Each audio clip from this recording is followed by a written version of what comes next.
feministas que se estuvieron haciendo en la Universidad Diego Portales y que con la CCG me imagino que va a seguir en el fondo creándose por mucho tiempo más.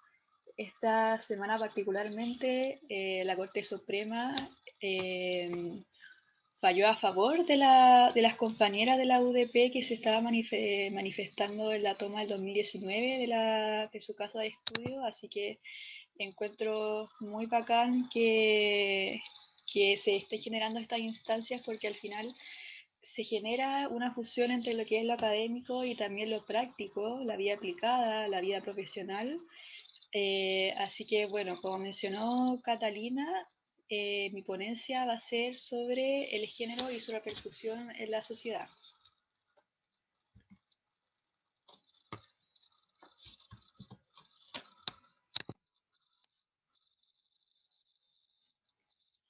Ya, primero que todo, me gustaría que conversemos un poco en la medida de lo posible. Sé que están con las cámaras apagadas y todo eso, pero me gustaría que se metieran a este link de Menti, que puedan ingresar ese código para poder tener un paneo entre todos que estamos aquí, un paneo general sobre lo que estamos entendiendo por género en este preciso momento.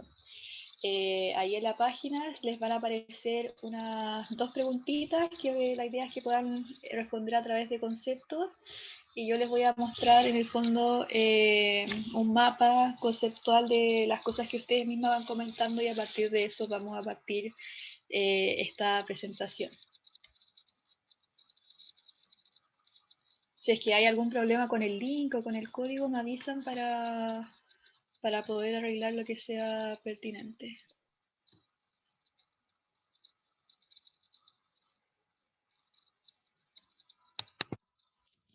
Voy a dejar de compartir por mientras para que pueda meterme yo también a la página.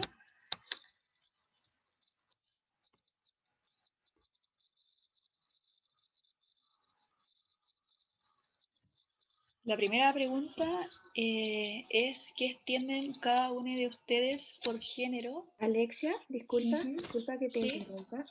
Si puedes compartir el código un par de minutos más porque muchos no alcanzan a escribirlo. Ya, voy a... Para la gente ¿Lo que puedo mandar por chat o...? Sí, obvio, puedes enviarlo por chat para que así sea más sencillo que la gente lo copie y lo pegue. Ya.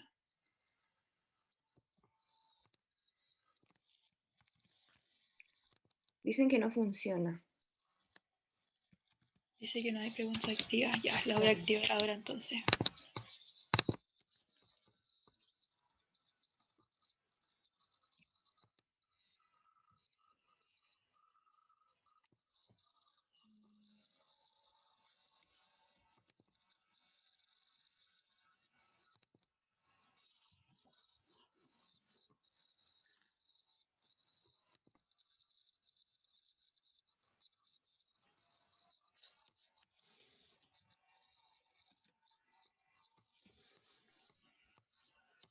Y si puedes enviar por el chat también, bueno, la página es www.menti.com. Sí. Y tienen que poner el código que está en el chat. Lo voy a volver a enviar.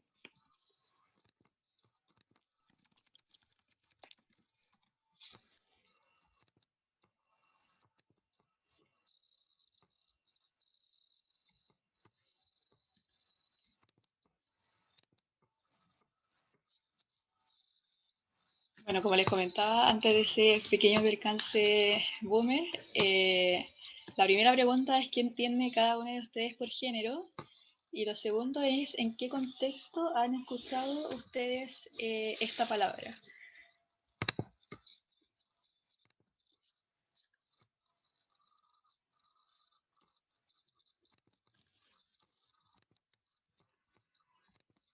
Voy a compartir pantalla nuevamente, que ya están llegando las primeras respuestas, los primeros conceptos.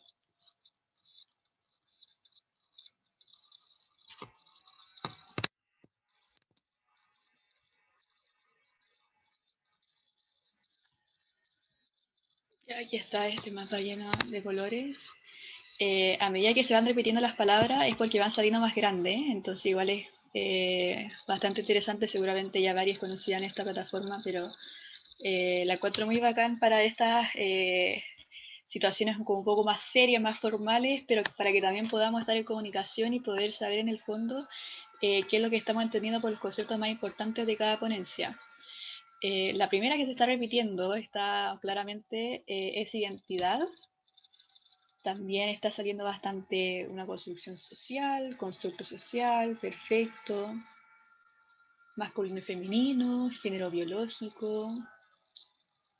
Todas estas ideas, todas estas palabras son precisamente palabras que van a estar saliendo no solo en mi ponencia, sino también yo creo que alrededor de todo el seminario. Así que está bacán que hayan podido meterse.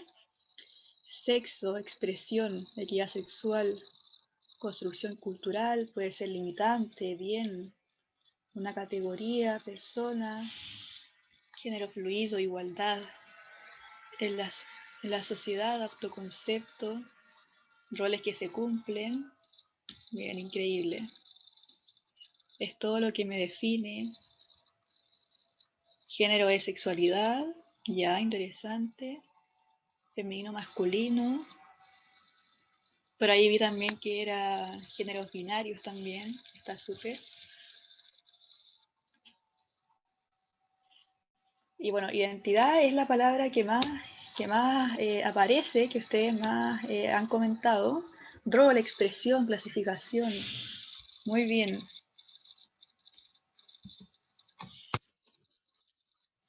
Y la segunda es, ¿en qué contexto has escuchado o leído la palabra género? No sé si sale también en la misma página o mejor nos quedamos con la primera pregunta que igual está bien buena. Dale como tú prefieras. Yo creo que vamos a estar bien con esto. Ha participado más de lo que pensaba, así que mis expectativas ya están superadas. Vamos a quedarnos entonces con estos conceptos. Que bueno, todo lo que ustedes han puesto está correcto, digamos. Al final, el concepto de género no es un concepto estático que tenga una definición per se, pero obviamente para efectos de esta ponencia vamos a quedarnos o calzarnos, por decirlo de alguna forma, con una, con una idea particular que voy a indicar, o sea, voy a volver a compartir pantalla.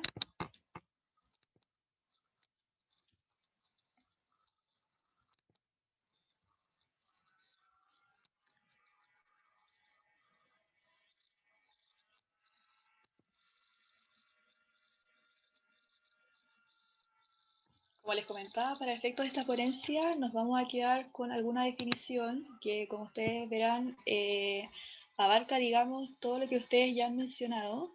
Esta es la definición de una mujer, obviamente traducida al español para que podamos todos entenderla, que sería que el género son roles, comportamientos, actividades y atributos que una sociedad determinada en un momento dado considera apropiado para las personas. Estos atributos, oportunidades y relaciones se construyen socialmente y se aprenden a través de procesos de socialización. Como mencionaba, es un concepto dinámico, entonces son específicos del contexto tiempo y también son modificables. El género determina lo que se espera, se permite y se valora en una mujer o un hombre en un contexto determinado. Yo creo que más de una persona acá, incluyéndome, hemos escuchado que en el fondo la construcción del género es una construcción en el fondo occidental, una construcción patriarcal, digamos, y si bien esto es cierto para efectos de nuestra sociedad en el fondo como la chilena, vamos a ver también que la idea de género también es una que a través de diferentes conceptos también se han visto en otras culturas y en otras sociedades. En la mayoría de las sociedades existen diferencias y desigualdades entre mujeres y hombres en las responsabilidades asignadas, las actividades realizadas, el acceso y el control de los recursos, así como las oportunidades de las tomas de decisiones.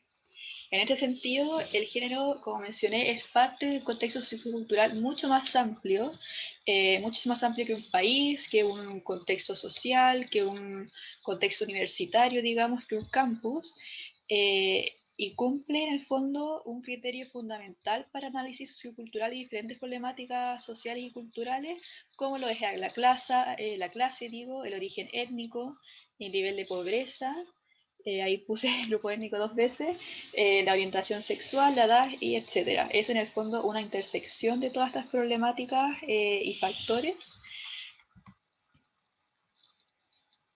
Y aquí ya más específicamente cómo repercute la construcción del género en nuestras sociedades. Y bueno, estas fotografías son parte de una manifestación de un material audiovisual del artista visual mapuche llamado Sebastián Calfuqueo. Esta grabación se llama You Will Never Be a Weye. Sebastián Calfuqueo es un artista visual mapuche, chileno, y es una persona no binaria. Y él a lo largo de su vida siempre sintió un poco no sé si esta vergüenza, pero sí es un poco esta connotación negativa que tiene el ser mapuche en la sociedad chilena. Y él nunca se identificó propiamente tal con un género binario, es decir, hombre o mujer, sino que él siempre sintió que estaba como fuera en el fondo de esos parámetros que se le estaban imponiendo tanto a él como a muchas otras personas más. Y You Will Never Be a Weye, se llama así esta grabación porque Weye en la composición mapuche es en el fondo un machi, hombre, por decirlo de alguna forma, pero que habitan en él dos almas, una masculina y otra femenina.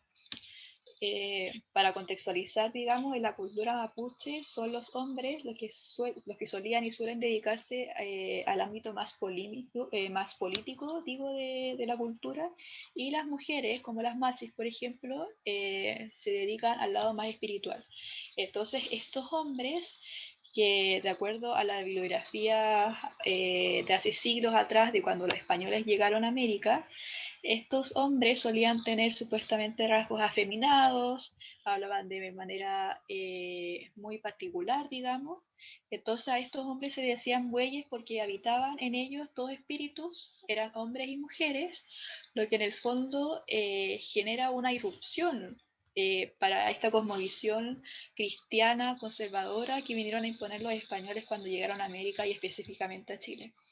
Entonces cuenta la historia que cuando llegan los españoles y se encuentran con esta figura del bueye en los territorios mapuche, exterminan casi en totalidad a estas personas por ser personas aberrantes, digamos, por ir en contra de la tradición biológica y si bien se dice que lo exterminaron completamente, es muy difícil para las disciplinas sociales como la antropología, digamos, decirle eso a cabalidad, porque es un concepto, digamos, que sigue trascendiendo, aunque obviamente con la llegada del cristianismo y de esta cultura occidental que conocemos hasta el día de hoy, incluso dentro de la misma población mapuche hay como cierta negación y cierta aberración un poco a aquello que no es ni femenino ni masculino, como suele pasar en nuestra sociedad más occidental o en diferentes culturas a lo largo del mundo.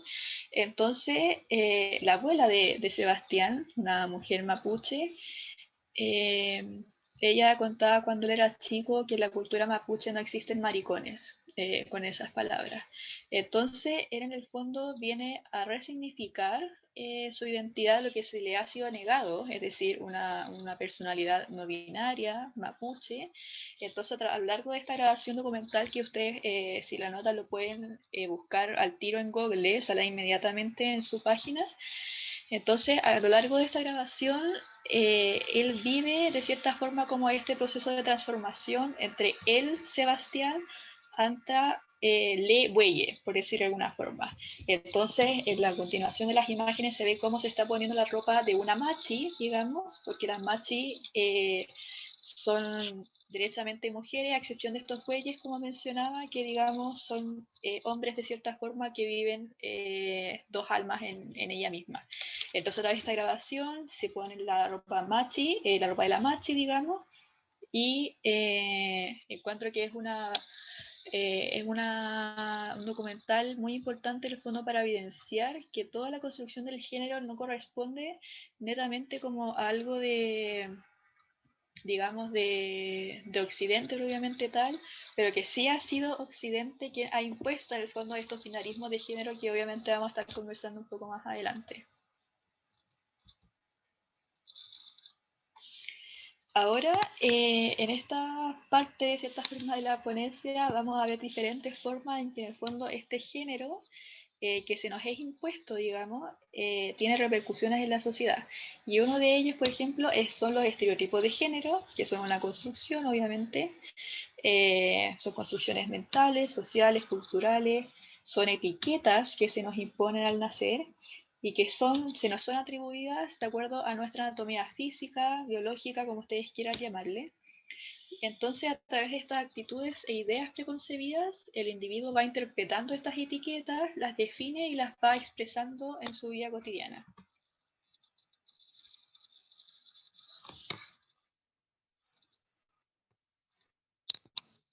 Bueno, suena al tiro la música, pero este video es una compilación de publicidad, creo que es argentina, y aquí la idea es que ustedes puedan visualizar y también señalar cuáles son aquellos estereotipos que se van evidenciando en cada una de las propagandas.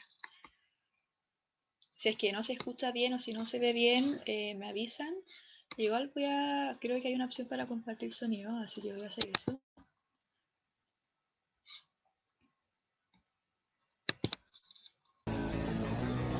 Come on, get up and dance. Oh, do it for me. Come on, I'm on your side. Oh, no matter who you are, you're my best friend, and I'll be there for you tonight. Come on. Siento que mi vida solo importas tú.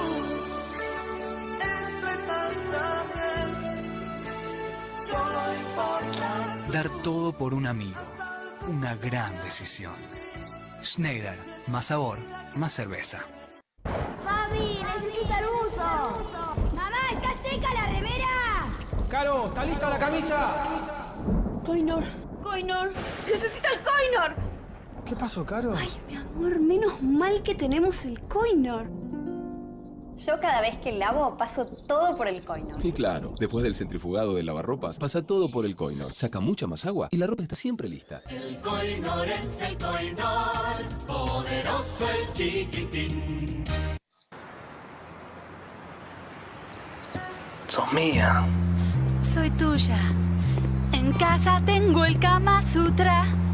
Soy tuya. Policía, colegiala, enfermera. Son mías. Yo puedo con todas tranquilas. Son tuyas, si suena reclamos o anillos. Somos tuyas. Te esperamos todas en las duchas. Soy viuda. Heredé una fortuna y es tuya. Son mías. Japonesas, francesas, inglesas. Somos tuyas.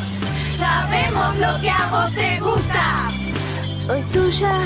Hago todo lo que a vos te gusta. Mi amor, ¿en qué pensás? Nada. Che, hay que ir hoy a lo de tu vieja.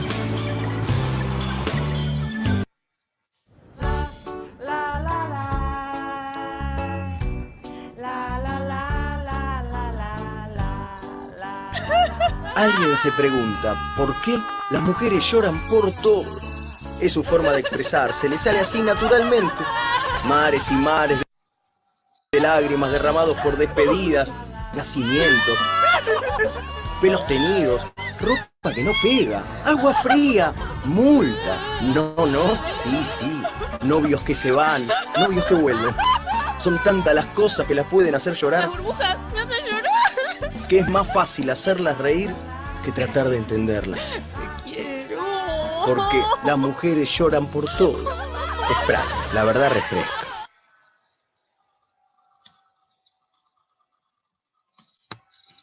Bueno,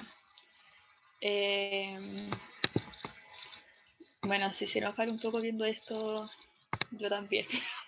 Pero la verdad es que hasta el día de hoy también estos estereotipos de género están súper presentes, no solamente en las redes sociales, digamos, sino en los medios, en la televisión, en la misma música, incluso en las artes, sino también que nosotras mismas como personas también vamos reproduciendo sin darnos cuenta estos estereotipos de género. A ver si puedo avanzar.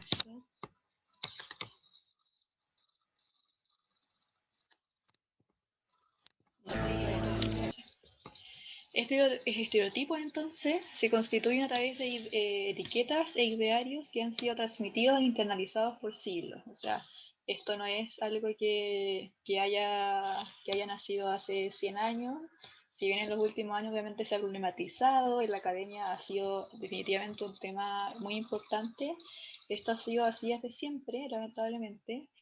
Entonces, en este sentido, y como mencioné antes, se han naturalizado distinciones universales entre hombres y mujeres a partir de diferencias biológicas, creando las categorías femenino y masculino, mientras se asocia lo femenino con rol subordinado, con la reproducción de vida, con la maternidad, digamos, y con características como la pasividad, el afecto, la ternura, el romanticismo, se ha asociado lo masculino, digamos, y de manera histórica y de manera cultural, digo, con el poder, las labores productivas, la racionalidad, la seriedad, la formalidad, etc. ¿Y dónde están las personas no binarias? Yo creo que es muy importante tener esto siempre presente, porque cuando se habla de género muchas veces se suele hablar desde la binaridad, digamos, desde lo femenino y lo masculino. Entonces también es muy importante visibilizar la experiencia y las vivencias de las personas que no se representan con ninguno de estos dos géneros, y que de todas formas los estereotipos también afectan a estas personas y en muchos sentidos en mayor aún medida. Estas personas son obligadas a encasillarse y situarse en un género específico, tanto en las instituciones, por ejemplo, frente al registro civil, una persona puede ser hombre o mujer, al momento del matrimonio, de adquirir bienes, de hacer, no sé, trámites en el banco, en la AFP, al momento de ir al hospital, qué sé yo, al momento incluso como en las mismas casas de estudio, ha sido muy difícil hasta el día de hoy para las movilizaciones femeninas, feministas, digo, universitarias, poder en el fondo adquirir este derecho para las compañeras. Y entonces esto lo que hace es pasar a llevar en el fondo su identidad de género. Entonces por lo mismo es muy importante concientizar sobre cómo estas etiquetas que para muchas personas, sobre todo para las personas heterosexuales y cisgénero, es decir, que se sienten identificadas y que se sienten en el fondo cómodas con su género, también tienen que en el fondo poder visibilizar y poder comprender que estas etiquetas, como estas bromas molestosas, tienen repercusiones muy importantes al momento de poder generar identidad y de poder en el fondo actuar en una sociedad. Y ahí puse de trasfondo la bandera de los géneros no binarios. Ahora, una parte muy importante, que son las masculinidades. La masculinidad constituye, junto a los estereotipos, digamos, un aspecto clave en la legitimación de las diferencias de género. Alude a lo que significa ser y no ser hombre, pero es también un formato deseado y una imposición de ser que designa e indica lo atinente y no atinente para la pertenencia al colectivo de los hombres. Así, es una estructura compuesta por un conjunto de mitos, creencias y significados sobre el ser hombre, que si bien no es parte de la personalidad ni algo que se adopta de manera voluntaria, determina la identidad masculina. ¿Qué significa esto? Que digamos, la masculinidad al final son una forma en que esta sociedad, en que nosotros como personas estamos deseando o estamos esperando que un hombre sea de tal y tal forma, que sea masculino, que sea macho, recio, que sea heterosexual, que sea cisgénero, digamos, que le gusten los deportes, que le gusten los garabatos, digamos, que eche el pollo en la calle. Todas esas cosas, aunque quizás no nos gusten, son procesos que nosotras mismas como personas incluso vamos formando y les vamos imponiendo de cierta forma a los hombres que sean. Pero hay una masculinidad bien particular y que es la que ha primado en todo lo que es el contexto occidental en el que Chile está al menos establecido, que es la masculinidad hegemónica. Entonces, esta masculinidad hegemónica lo que hace es seleccionar aspectos de las capacidades humanas, que son las más valiosas en determinada sociedad, en determinado contexto sociocultural, y las adjudica a los hombres, lo que moldea en el fondo su forma de vivir y llevándolos y enseñándoles también a sentirse superiores a las mujeres en todo aspecto de la sociedad.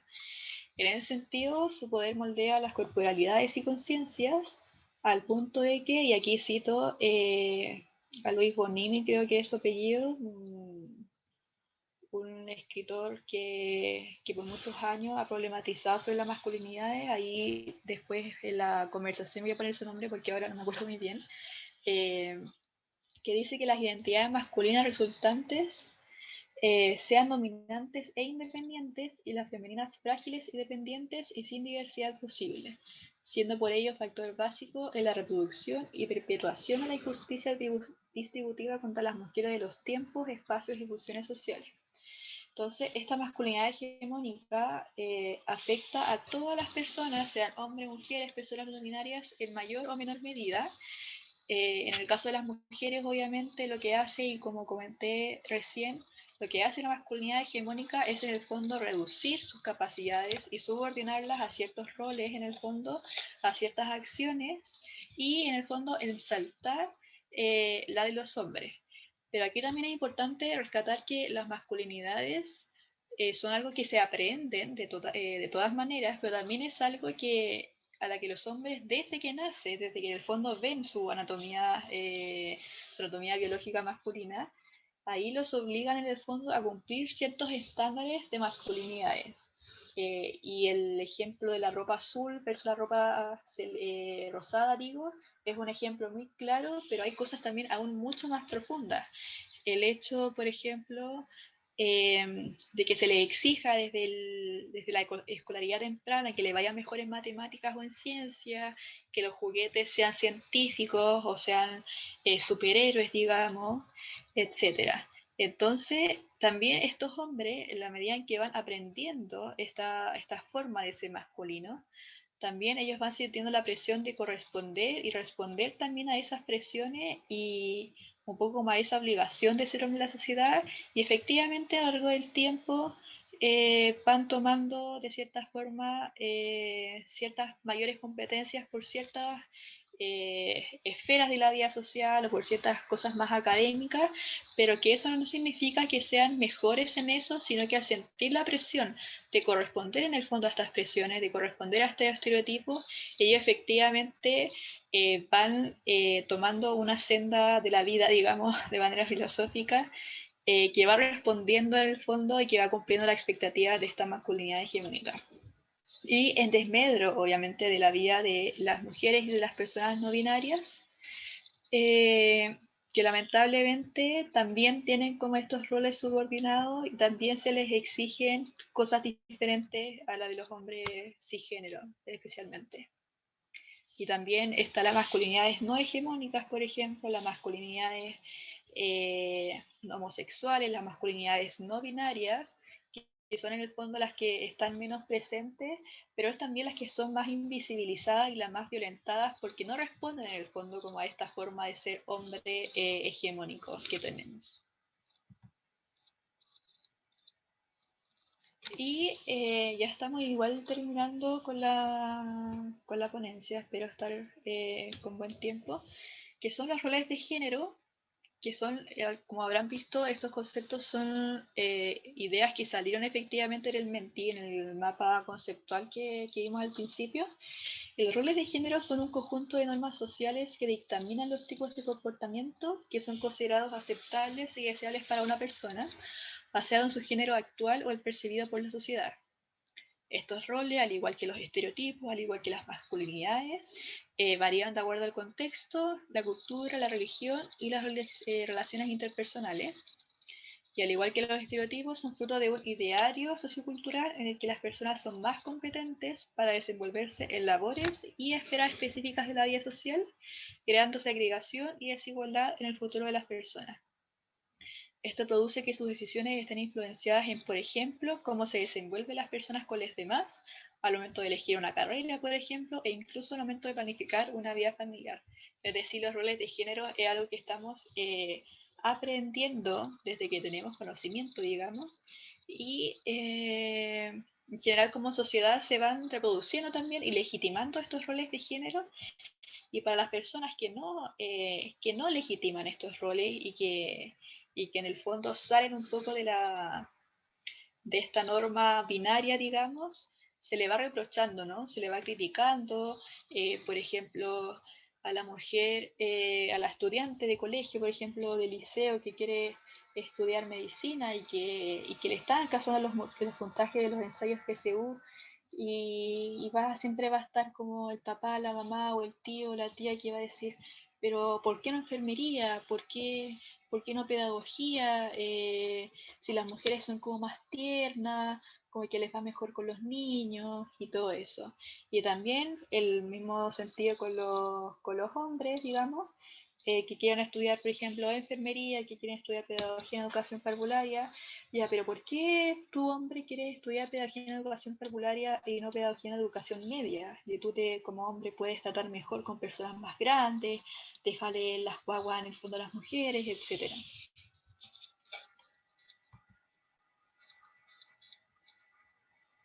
En este sentido, la división sexual del trabajo es un concepto muy, muy importante para poder entender la importancia de los roles de género, porque la división sexual del trabajo al final es un hecho fundamental en el fondo para comprender como esta relevancia, porque al final del día, y como sale en este icono del iceberg en el fondo, que sale a la parte de arriba el hombre exitoso con mucho dinero, tiene una copa en sus manos también.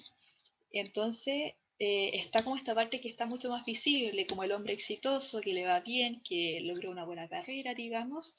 Pero lo que no se suele ver, y que ahora con la pandemia también se estuvo visibilizando mucho, el trabajo doméstico, es en el fondo una mujer que queriendo o no relegarse a las labores de cuidado, a las labores de la maternidad, ha querido quedarse en su casa porque es lo que se le ha impuesto y es lo que como familia también han decidido. Entonces ella está a cargo de las niñas, está a cargo de la comida, de la limpieza, etc. Entonces, las ramas de cada disciplina, como mencioné, que están orientadas al trabajo con niñas, niños y adolescentes, suelen tener una carga más feminizada, como mencioné, como la pedagogía en educación parvularia, digamos, como la enfermería, mientras la especialización en las áreas más científicas, políticas y económicas se conciben como áreas masculinas de desarrollo laboral y de estudio, porque ahí en el fondo se está concentrando el poder, se está concentrando las tomas de decisiones, entonces tienen como esta connotación más masculinizada, y se le reprocha obviamente también a las mujeres que no han querido ser madres, que no han querido relegarse al espacio privado de la sociedad que es la casa, el hogar, y se les reprocha porque ellas han decidido supuestamente seguir una senda de hombres, digamos, la academia, la política, en el fondo, etc. Entonces, y este es un ejemplo que estuve conversando con Carolina, que es una de las futuras ponentes de este seminario, es que en las carreras de salud como la odontología, el área de cirugía es llevada en gran mayoría por hombres, mientras que todo lo respectivo a cuidado de la infancia, como la pediatría, se relaciona casi de manera instantánea, sin pensarlo, con las mujeres, gracias a la creencia de que ellas son más capaces de desempeñarse en labores relacionadas a la maternidad. Y ahora, a modo de concluir, quisiera mencionar estos dos puntos más pequeños, pero que espero sean reflexión para todos nosotros. En primer punto, que la educación superior, las carreras de todo campo del saber, han sido no solo reflejo de la desigualdad, sino también legitimadoras y reproductoras de los estereotipos de roles en función del género. Sin embargo, no solamente es urgente la reflexión crítica, digamos, sino también problematizar de qué forma se están relacionando los diferentes estamentos, tanto dentro como fuera del aula de clases, a la vez que visibilizar las relaciones de asimetría y poder implicadas entre docentes y estudiantes, tutoras y estudiantes, e incluso entre estudiantes mujeres, varones y personas de género no binarias.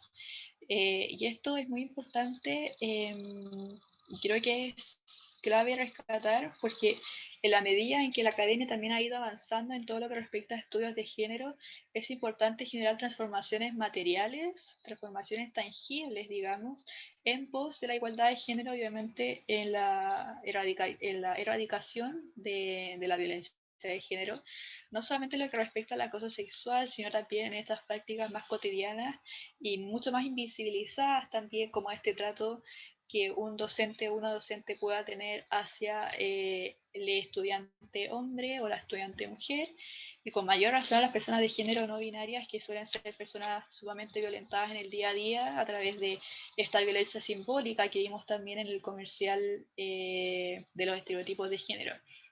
Entonces, en este sentido, aunque la sociedad ha ido cambiando, la academia ha ido cambiando, y especialmente con las movilizaciones feministas como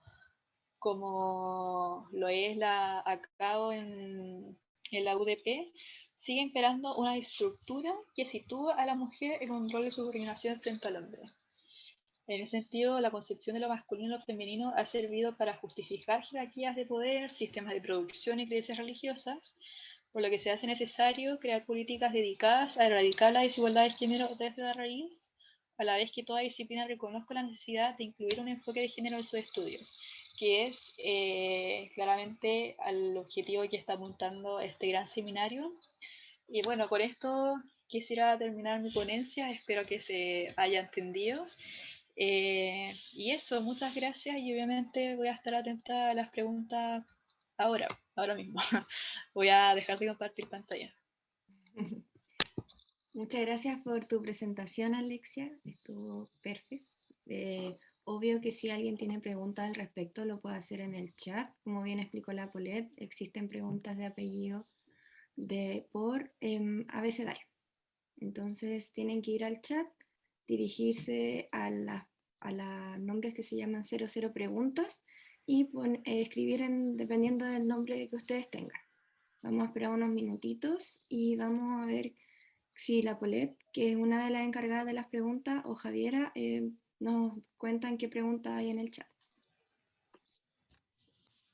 Estamos atentas para que envíen sus preguntas nomás, denle. Con confianza. Eso mismo, iba a decir. Con confianza. Es temprano, pero aquí estamos. Sí, encuentro admirable que se haya levantado tan temprano para un seminario de género, pero eso dice mucho también de nosotros y de las personas que se han inscrito para esto. La importancia de estudiar desde la perspectiva de género en una carrera como la odontología. Donde igual es súper cercana también con los pacientes. Totalmente. Está invadiendo su espacio personal, entre comillas. Alexia, acaba de llegar una pregunta. ¿Sí? Preguntan, ¿cómo diferenciarían los estereotipos de género de los roles de género? Bueno, los estereotipos y los roles obviamente están muy unidos. Yo diría que los roles de género, de cierta forma, son una consecuencia de los estereotipos de género, porque al final los estereotipos son algo mucho más, es como algo más invisibilizado, algo más, más sistémico, más no sé cómo decirlo, está como legitimado social y culturalmente, y a través de estos estereotipos que son en el fondo creencias personales y colectivas también de cómo debe ser una persona, hombre o mujer, digamos, a partir de estos estereotipos es que se forman, digamos, los roles de género. Estos roles de género son en el fondo, son normas, son acciones, son carreras, son decisiones de vida que estamos, nosotros como personas también es siempre importante incorporarse a uno mismo para ser en el fondo autocríticas. Y estos roles de género lo que hacen es permear obviamente todo lo que es la esfera de la vida social a través de obligaciones, de acciones probablemente tal, que las personas deberían tomar o no respecto de su género, respecto de su anatomía física, probablemente tal. Entonces yo diría que las roles de género son más una consecuencia porque son permeadas por estos mismos estereotipos de género. Porque si un estereotipo de género, por ejemplo, es que las mujeres son, por ejemplo, más tiernas, son más, suelen tratar mejor en el fondo a las niñas y adolescentes. Un rol de género es, digamos, obligar o forzar a las mujeres a que ejerzan la maternidad de forma obligatoria prácticamente. Entonces yo diría que esa es la diferencia, que no es tanto la diferencia, sino que son como dimensiones diferentes de cómo el género se va repercutiendo en la sociedad.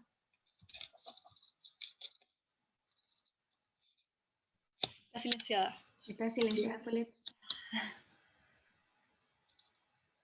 Paulette, Sorry. Ya, decía de que ahí agradecieron tus respuestas. Okay. Muchas gracias, dijeron. Tengo 2 preguntas más. Marcelo Contreras pregunta, como profesionales de la salud, ¿cómo podemos deconstruir estos roles de género o qué rol podemos tomar en nuestro actuar clínico o profesional? Ya, gracias Marcelo por tu pregunta, es una muy, muy buena. Yo como antropóloga la verdad no tengo mucho conocimiento sobre el ejercer odontológico propiamente tal, entonces ahí confío que mis compañeras de las siguientes ponencias puedan profundizar respecto de cómo en la práctica odontológica ustedes como futuros profesionales y también estudiantes en práctica también pueden estar legitimando y visibilizando estas estructuras de género que son bastante violentas, pero como no sé si lo dijo Poleto o Catalina, pero que es muy importante también este enfoque de género porque ustedes están actuando de mano a mano con personas humanas, digamos, que tienen como su historial de vida, que tienen sus propias formas de vivir la violencia cotidianamente. Entonces ahí siempre estas habilidades blandas que suelen ser sumamente feminizadas, como la empatía,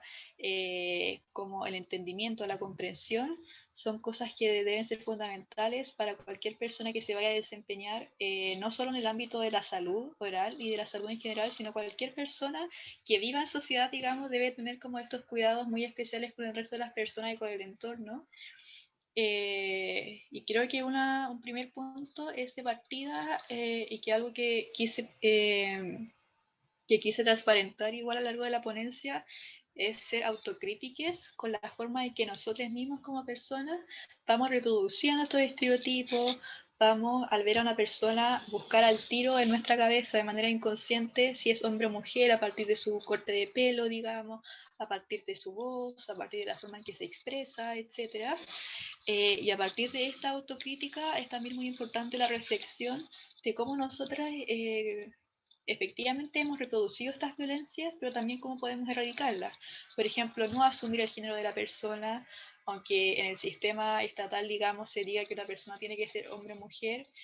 Quizás podemos ver a una mujer, por ejemplo, con vestido, con pelo largo, maquillada y todo eso, pero eso no significa, por ejemplo, que sea una mujer o que sea una persona que sea cisgénero, es decir, que esté digamos, que se sienta identificada con el género impuesto. Entonces, en ese sentido, el trato siempre tiene que partir de uno mismo, pensar de qué forma estos estereotipos de género nos han permeado a nosotros como personas y también cómo en el día a día podemos llegar a ser mejores personas y también mejores doctores y en su caso. Espero que se haya entendido un poco.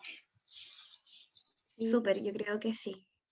Igual yo quería aclarar a todos los participantes y las participantes que las primeras 3 charlas son más generales, como para abordar los temas generales de género, de sexualidad, de lo que implica ser mujer, de lo que implica ser hombre en esta sociedad patriarcal en la cual nos estamos desenvolviendo.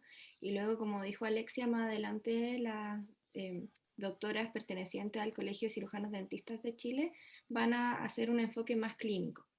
¿Ya? Pero consideramos importante como que en primera instancia habláramos desde la generalidad y luego yéndonos a lo más específico que en el ámbito clínico. Polet, no sé si hay más preguntas. Sí. Hay 2 más. Una de ellas es, Javier Herrera pregunta, con respecto a las personas no binarias, ¿cómo se les podría incluir más? ¿Estaría bien decirles no binarias o podría abordarse de otra forma?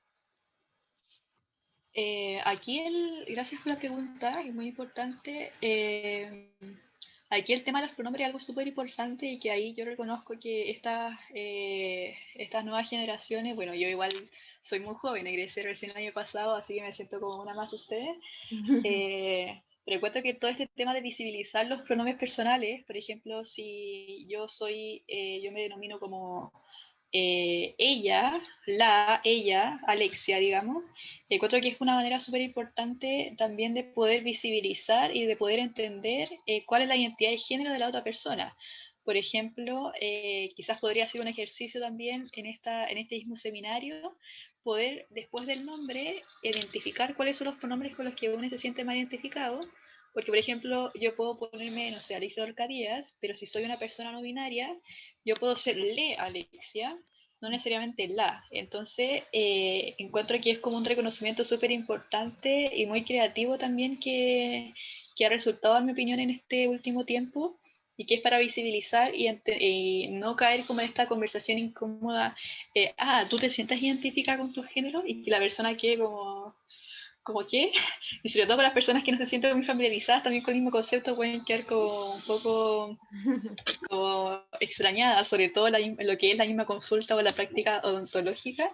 Yo creo que el tema de los pronombres es algo que puede ser un ejemplo bastante tangible y como dije también a lo largo de la ponencia, nunca dar por supuesto que a pesar de los rasgos, a pesar de la expresión de género de la persona, es decir, cómo esta persona se desenvuelve y cómo se expresa en la sociedad, nunca en el fondo pasar por alto que su género es femenino o masculino, sino que puede haber también una expresión no binaria en ese sentido.